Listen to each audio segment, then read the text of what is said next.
Hey everyone, it's Jack from Cultaholic, and it's time to talk about what happened at AEW WrestleDream. Tony Khan opens the show with a tribute to Antonio Inoki. He's joined in the ring by Rocky Romero, Katsuyori Shibata, and Inoki's grandchildren as well. As the segment ends, Christian Cage is shown watching on backstage in evil fashion. For a second, I was like, oh no, he's going to come out and say something. He didn't.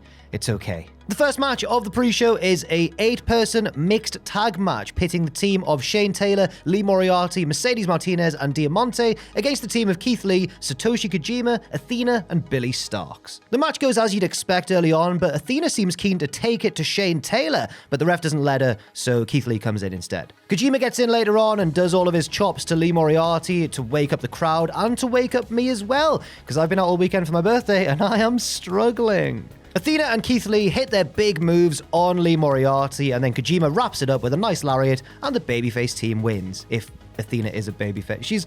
I think she's a face now. I don't know.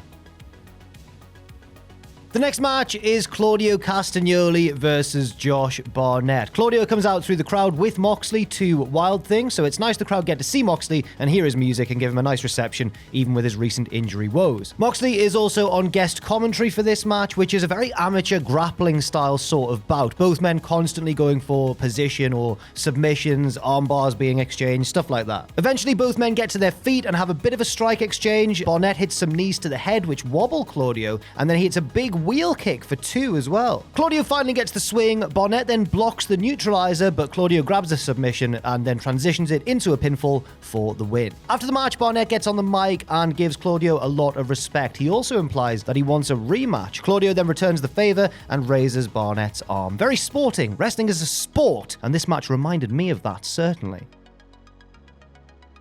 The third match of the pre-show sees local boy Nick Wayne taking on Luchasaurus. There's a big reception early on for Seattle's own Nick Wayne. His mother's in the crowd watching on as well, but Luchasaurus is dominant early on. Nick tries to fight back, but Luchasaurus choke slams him onto the apron, then slings him headfirst into the barricade, right where his mum's watching on. Back in the ring, Wayne gets a huge moonsault for 2, but then Wayne's world is blocked, and a big lariat to the back of the head is the end of the match. Luchasaurus wins in pretty dominant fashion. And the final match of the pre-show, an AEW Trios title match with Zack Sabre Jr.'s boys TMDK trying to take the belts from the Acclaimed and Daddy Ass Billy Gunn. Daddy Ass. During the opening rap, there's a cheeky slapjack reference from Max Caster, which didn't get a pop from the live crowd, but I see you, Max, because Shane Hayes from TMDK was slapjack in WWE. On commentary, Nigel McGuinness asks JR if he's a fan of scissoring while the match gets underway with TMDK in control, but Billy Gunn helps turn the tide by just being so much bigger than everyone else in the match. Good tactics, to be fair. The match kind of progresses in traditional fashion, as you'd expect, with the heels isolating the faces, but the faces fighting back into it. Bad dude Tito avoids the Faymaster and gets a near fall, but Billy does hit the Faymaster later on. The Acclaimed then chain a few moves together on Tito, and Caster wins it with the mic drop. That was the pre-show. Now on to the main, because at Cultaholic, everybody loves the Acclaimed. The first match of the main show is MJF defending the Ring of Honor Tag Team titles on his own because of Adam Cole's injury against The Righteous. MJF gets on the mic beforehand and says, hey, I didn't beat up Jay White. Someone clearly stole my mask on this week's Dynamite. He specifies also that he's going to hit Dutch with a body slam, and it is Dutch who begins the match against him. He gives MJF a free shot, but MJF can't lift him up, so he gets a massage from a woman in the front row. A guy in the crowd tries to get involved as well, and security are like, no, not you. Back in the ring, MJF offers Dutch a handshake in the name of sportsmanship and then slaps him in the face. He takes control momentarily, but that damn numbers game starts to work against him. At one point, MJF goes for the tag, but obviously there's nobody there. He then goes for another body slam attempt, but falls backwards and nearly gets pinned. The Righteous get frustrated with MJF clinging on and kicking out of all of their double team moves, so they go and get some weapons involved. Dutch distracts the referee, Vincent gets a chair, so MJF thinks, well, the referee's distracted, so he squeezes him down low. He then does the Eddie Guerrero thing, teases a DQ finish, but gets a roll-up for 2. He then does get the body slam on Dutch and the kangaroo kick on both men, then the heat seeker on Dutch and a dirty pin with his feet on the ropes for 3. MJF and Adam Cole are still the Ring of Honor Tag Team Champions.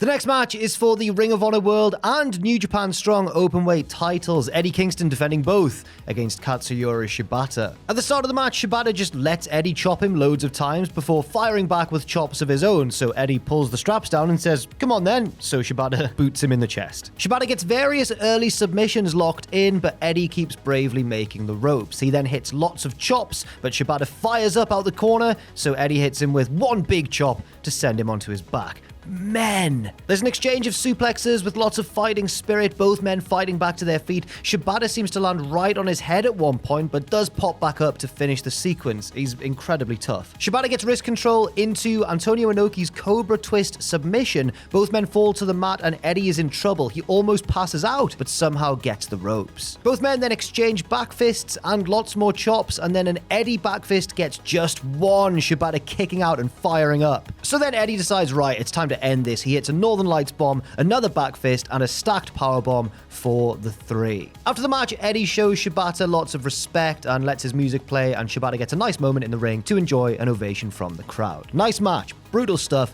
it's what we wanted. Next up, Kris Statlander defends her TBS championship against Julia Hart. As the bigger and stronger of the two, Kris starts off on top early as Brody King watches on from outside. Statlander continues to press the advantage, so Julia takes things to the outside of the ring and gets heelish, slamming the champ onto the apron and into the barricade. In the ring, Julia gets an abdominal stretch locked in, but Statlander fights out and hits a power slam. But then Brody King distracts her from outside the ring, which gives Julia time to get ready for the mist. However, Statlander counters the mist with a big slap, and it's avoided. They both head up top, and Julia throws Statlander overhead before doing a creepy pose in the Tree of Woe position. She follows it up with a huge moonsault, but Statlander just gets a leg on the ropes in time. Julia goes for the Heartless submission, but Statlander tries to stand up out of it, but her ribs are hurt, so Hart gets Heartless locked in, but Statlander again impressively stands up out of it, then gets Julia around into position for a tombstone pile driver, lifts her back up, and hits Sunday Night Fever for 3. Kris Statlander is still the TBS champion. The next match is the #1 contender match for the tag team titles. The Young Bucks taking on the Gunns, the Lucha Bros, and the team of Hook and Orange Cassidy. Nick Jackson and Rey Fenix start us off. I'm sure they had a great singles match on a Dynamite once, many moons ago now. Fenix is favoring the injured shoulder. He collapses early on while trying to tag in Penta, and the Gunns take full advantage, jumping him on the outside and beating him down. And his involvement in the match from then on, that's pretty much it. It's over. The Gunns take control and even try that old heel trick of trying to pin each other in a multi-team tag team match, but the referee is having none of it. Then the Bucks take control, so Hook tags in against Matt Jackson. Both look for the bridging Northern Lights combo and just keep countering each other for a while. The Gunns take control of the match once again, getting nice heat from the crowd until Penta runs wild on them, but of course he's all alone. We then get a series of dives to the outside, leaving Hook alone with Austin Gunn in the ring. He clamps on Red Rum, but Austin gets out of it, but then Orange Cassidy comes along. Superman punch. Hook reapplies Red Rum, but Nick Jackson saves the match by tagging himself in and hitting a 450 splash onto both men. Penta and Nick team up for some kind of crazy double team move, which hopefully is demonstrated on screen now, and the Bucks move in with super kicks for everyone, but Penta bravely fights back. However, it's 2-on-1 and the Bucks start to move into the finishing sequence. Nick actually gets a bit of a botch in the finishing sequence, slipping off the ropes at one point, but he recovers. The Bucks hit the BTE trigger on Penta, and they become the #1 contenders. Next up, this was a good one. Hangman Adam Page versus Swerve Strickland. Swerve is hugely over in Seattle as a boy from Washington State. Commentary talk about how Hangman has been thrown off his game by Swerve, and he certainly seems to be angrier than usual early on. Swerve takes control until Hangman fights back and the crowd boo him massively. Feels a bit unusual, like when MJF used to be a babyface on Long Island, long before he was an actual babyface. And I like it when wrestling embraces this sort of thing rather than kind of pretending it's not happening. Hangman hits a huge powerbomb on the apron and onto the guardrail, then goes up and hits his massive moonsault to the outside. Back in the ring, they have a nice strike exchange, which escalates into an exchange of suplexes until Swerve hits a massive brainbuster, but it's only good enough for 2. Up top they go, and Swerve hits a massive stomp down to the canvas and follows up with the house call, his running kick to the side of the head, but again, Hangman kicks out. On the apron, Hangman is sent into the ring post, and Swerve goes for a pile driver on the ring steps, but Hangman counters it and hits Deadeye instead.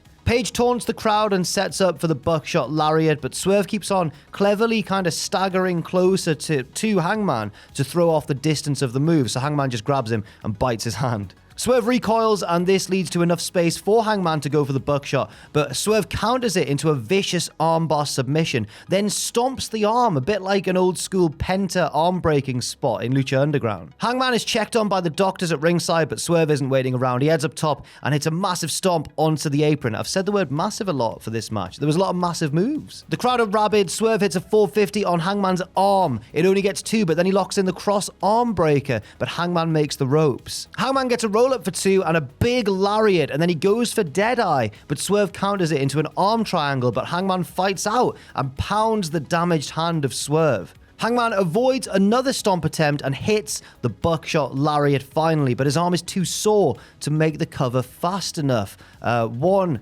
2, and Prince Nana pulls Swerve's foot onto the ropes, getting himself ejected in the process. Nana argues and distracts the referee while Swerve counters another buckshot lariat with Nana's bejeweled crown, but Hangman kicks out, so Swerve hits 1 house call, a 2nd house call, and the JML driver, and wins the match in Seattle. What a match this was.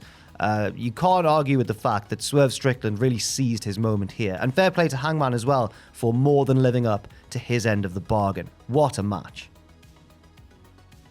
Next up, a relatively late addition to the card as Ricky Starkz takes on Wheeler Yuta with Moxley back out on guest commentary. This match has an intense start with lots of grappling and slaps to the face. Ricky takes control and does a bit of a Undertaker-esque old school, but with some extra tightrope walking and a taunt to Moxley in the process. And Moxley just goes, hey, that's pretty cool. There's more amateur wrestling, more slaps. Inoki would certainly be proud, and the intensity is not dipping a second. Just as Yuta starts to establish control of the match, though, out comes Big Bill to distract him, allowing Starkz to get a roll-up, but Yuta kicks out at 2. Ricky continues to antagonize the BCC with Bryan Danielson-esque elbows, but Wheeler no-sells them and fires up. Ricky goes for a springboard, but Yuta shoves him off the apron onto Big Bill. He then tries to vault onto Bill, but gets caught, but then Yuta slips out the back and shoves Bill into the ring post. Back in the ring, Yuta gets some elbows of his own, but Starkz works his way back into the match, nails the spear, and the Rochambeau for 3. This was a nice match. It had a lot to follow after Swerve versus Hangman,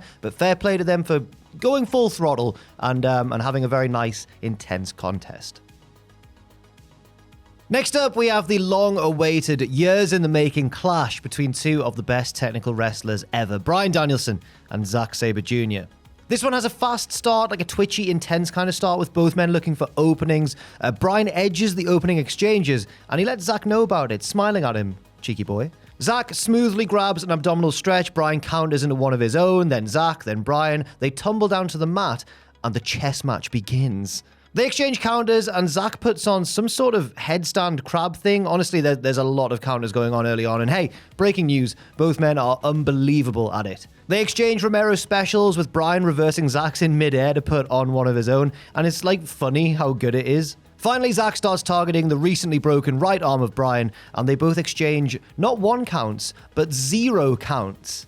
They then have an uppercut exchange, but Bryan's using his left arm because his right one hurts, but Zack goads him into using the right, and it costs him. Zack then stomps the arm sadistically. Sabre Jr. continues to press the advantage, breaking the fingers and getting heat for it from the Seattle crowd. Now Bryan gets really nasty as well, wrenching the leg of Zack with dragon screws and hanging Zack in the Tree of Woe before laying in some kicks to the ribs. They go up top and Bryan hits an avalanche butterfly suplex, and as they land, they go straight into a jiu-jitsu exchange again upon landing. It's brilliant stuff. Bryan hits the yes kicks a bit later on, and then a big one to the head. He grabs the arms of Zack and kicks his head in. Then they exchange European clutch attempts and rear naked choke attempts until Zack gets a very deep European clutch for a very near fall, and on commentary, Moxley is on his feet. There are still so many counters constantly until Zack starts wrenching on the injured arm of Bryan, but then Bryan goes back to the leg he targeted with the earlier dragon screws and wrenches away on that as well. They talk trash to each other while tangled up in leg locks, and Bryan spits in Zack's face. Zack hits some slaps and Bryan hits a bigger slap, which knocks Zack onto his back. Back to their feet they go, and Zack starts uppercutting the injured arm. They then struggle over backslide attempts until Zack just absolutely boots the injured arm. Sabre Jr. gets the omoplata locked in on both arms. It's very perilous for Bryan, who almost quits, but as Moxley urges him on with some explicit language from commentary, Bryan makes the ropes. Bryan gets back into it with kicks and more head stomps, but then Zack levers him up into the air with his legs and catches him in a very deep armbar. Bryan powers out to his feet and hits a snap regal plex and the running knee. Zack kicks out at 2, and one final running knee from Bryan Danielson wins him the match. Afterwards, Bryan extends his hand in a show of respect, but Zack Sabre Jr. rejects the handshake and walks away. What a professional wrestling match. This was unbelievable. Just an incredibly high-level match from start to finish. Next up, it's Kenny Omega, Kota Ibushi, and Chris Jericho versus the Don Callis family, Konosuke Takeshita, Will Ospreay, and Sammy Guevara. Don Callis has a Last Supper painting as his Tron, and he is sat in Jesus' seat. Just thought I'd add that detail there. Omega and Ospreay start the match off and have a fast exchange before Sammy Guevara comes in to huge heat. He's avoiding all of Kenny's moves, and then he flips off Jericho with a double bird. Whoa! Jericho gets in, so Sammy tags out before joining commentary for a little bit, telling Taz to put him over. It all breaks down, and the faces do a triple plancha to the outside. Later on, back in the ring, Ospreay escapes the You Can't Escape and gets an abdominal stretch on Kenny. All the heels join hands for extra leverage, even Callis on the outside. Kenny is isolated, and Sammy hits a nice high elevation swanton on him. It's very impressive. Then Jericho gets an abdominal stretch on Sammy, and now the faces all link arms for leverage. The Golden Lovers hit stereo moonsaults to the outside, and then Jericho hits a lion salt on Sammy, but it only gets 2. Takeshita then starts dishing out scary German suplexes, one on Kenny and another on Ibushi. A little bit later on, Sammy hits a huge shooting star press to the outside on Kenny, who, fair play, catches him totally on his own. The heels then isolate Jericho, who takes a code breaker, but he kicks out at 1 and fires up. He fights against all 3 opponents, but they wear him down. But then Ibushi's up. After Ibushi has dished out some punishment, Ospreay runs into double V triggers, and the Golden Lovers go for the Golden Trigger, but Sammy stops it with a crossbody. Ospreay saves Sammy from a Judas effect, taking the move for him. Jericho then hits a Frankensteiner on Sammy and gets the visual pinfall, but Ospreay is distracting the referee. Ospreay continues to distract the ref as Jericho reverses the GTH into the walls of Jericho, but Don Callis gets in the ring and hits Jericho with the baseball bat. Sammy Guevara gets the pin on his former mentor, and the bad guys win. This was, it was a step down after the match before, obviously, and it was just a little bit too messy for me, I think. At one point commentary went, the match is breaking down, and I thought, well, it's been breaking down for quite a while, but it did have a genuine match of the year contender go on before it, so I kind of get it. The penultimate match of the night is the AEW Tag Team title match, with FTR defending against Aussie Open. Early on, Fletcher tries to roll out of the ring to get a breather from Cash's offense, but Dax anticipates it and stands right behind him as he rolls out the ring, rolling him straight back in for more punishment. It's just little things like that that make FTR so good. There's a big chop exchange early on between Dax and Mark Davis. Aussie Open then counter stereo 10 punches with clashing power bombs, kind of like the Authors of Pain. Cash plays face in peril for a while through some nice double-team offense by Aussie Open, but then he breaks free and goes for the hot tag. So he and Kyle Fletcher end up having almost like a little sprint race to Dax, and Kyle gets there first and knocks him off the apron. There are several more teasers of the hot tag around this time before Dax finally gets in and runs wild. A little bit later on, he goes for the diving headbutt, but Kyle moves out of the way. We then get a big double-team sequence on Dax, culminating with the Aussie Arrow, but Dax kicks out at 2. Aussie Open hit like a terrifying doomsday device kick. Cash falls off the shoulders of Davis in really scary fashion, but safe enough, I think. His landing seemed okay, but he kicks out at 2 regardless. FTR hit their superplex and splash combo, but Kyle breaks up the pinfall by crossbodying Dax onto the other 2. Cash then gets isolated, and Aussie Open hit their own version of the Shatter Machine, which is, to be honest, slightly mistimed, but it almost looks more brutal as a result, just like a straight knee to the face. Then they hit the Coriolis, but Dax breaks up the pinfall attempt. FTR then reassume control of the match, spike piledriver on Davis on the apron, and Kyle Fletcher bravely fights on his own, but falls victim to an avalanche Shatter Machine for the win. The champions retain, setting up another match between FTR and the Young Bucks. I hope everyone's okay in this one. There seem to be a couple of potential injuries, one to Cash and one to Mark Davis. Hopefully everybody's okay. I guess we'll just have to wait for updates. And finally, the main event of the night for the TNT Championship. Christian Cage defending against Darby Allin in 2 out of 3 falls. There's a big reception for Darby's entrance, and unless I'm being silly and it's part of his look, I think he accidentally busts himself open during it while he's battering the ring steps with his skateboard, so that's unfortunate, but it's nowhere near the worst thing that'll happen to Darby Allin in this match. Christian spits at Darby early on. He's not a good guy. Darby goes for a mini sort of coffin drop attempt just off the ropes, but Christian catches him for the kill switch, but Darby quickly pulls Christian's turtleneck over his head and rolls him into a pinning predicament and wins the first fall. Christian is furious on the outside, but takes control of the second fall of the match, beating Darby down. They head outside where Christian continues the punishment, but gets distracted by Nick Wayne's mum. He goes over and she seems interested in him before throwing her drink in his eyes. Christian recoils into a hard dive from Darby, who then goes for the coffin drop, so Christian bails back to the outside of the ring, so Darby just hits it to the outside. He can't press the advantage, however, as another coffin drop attempt back into the ring gets knees. Christian then knocks Darby off the apron, and he flies into the announce table. A little bit later on, we get, I think, the most brutal part of the match, as Christian looks to slam Darby all the way from inside the ring down to the ring steps below, but he actually drops him short of the ring steps, so he jumps down to the floor and does a standing one onto the steps. So that's 2 brutal spots in a row. Then, shockingly, Christian takes Darby back up onto the apron